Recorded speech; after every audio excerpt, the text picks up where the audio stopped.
माता पार्वती जी बड़े पतिव्रता धर्म का पालन करती हैं, पति की आज्ञा का सदैव पालन करती रहती हैं, क्योंकि माता ने आते समय कहा था कि वही नारी श्रेष्ठ है जो सदैव किसी भी स्थिति में हो वो अपने पति की आज्ञा का पालन करती है, वही नारी देवताओं के लिए पूजनीय रहती है। हे पार्वती,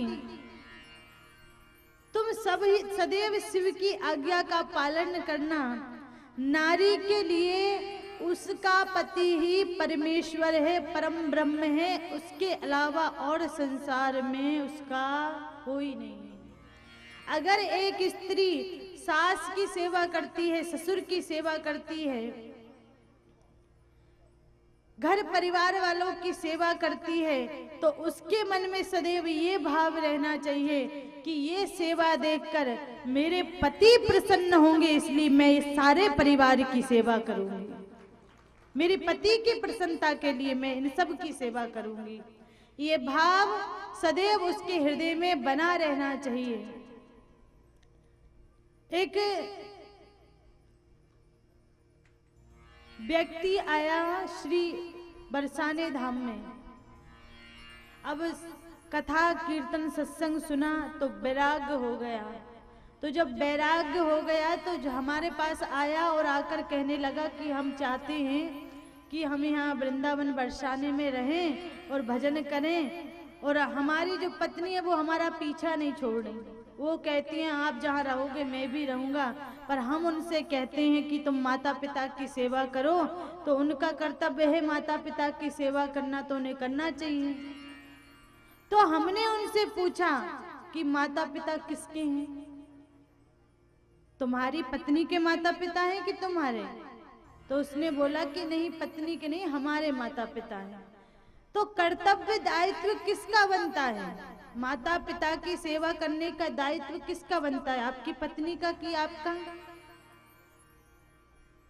आपके माता पिता हैं तो कर्तव्य आपका बनता है सेवा करने का, परंतु आप अपनी पत्नी के ऊपर जिम्मेदारी नहीं थोप सकते कि मेरे माता पिता की तुझे सेवा करनी पड़ेगी। जिम्मेदारी नहीं थोप सकते।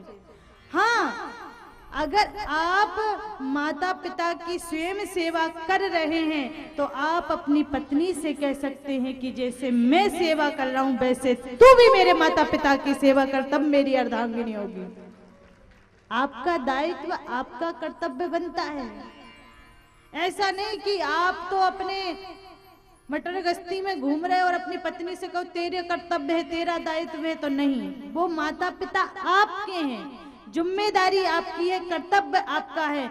हाँ, आपकी पत्नी के मन में ये भाव होना चाहिए कि मैं इनके माता पिता की, इनके परिवार की सेवा करूंगी तो मेरे पति प्रसन्न होंगे, इसलिए माताओं को भी अपने सास ससुर की सेवा करना चाहिए, उनका कर्तव्य है।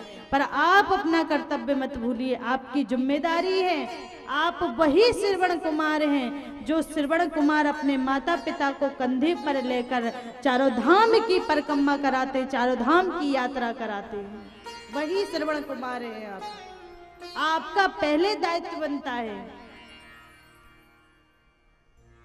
हमने कहा कि देखो भैया, आप जहां रहोगे वहीं आपकी पत्नी रहेगी। हाँ, अगर आप अपने माता पिता को भी ब्रज में ले आए, उनसे भी कहें तुम भजन करो और दोनों पति पत्नी यहाँ मिलकर तुम भजन भी करो, माता पिता की सेवा करो, तो तुम्हारा माना जाए कि तुम हाँ अपने माता पिता के प्रति भाव रखते हो, श्रद्धा रखते हो। वरना ये कहो कि पत्नी वहां पड़ी रहे और हम यहाँ पे भजन करें, तो उस भजन का कोई मतलब नहीं, उस काम का कोई मतलब नहीं, उस कर्तव्य का कोई मतलब नहीं।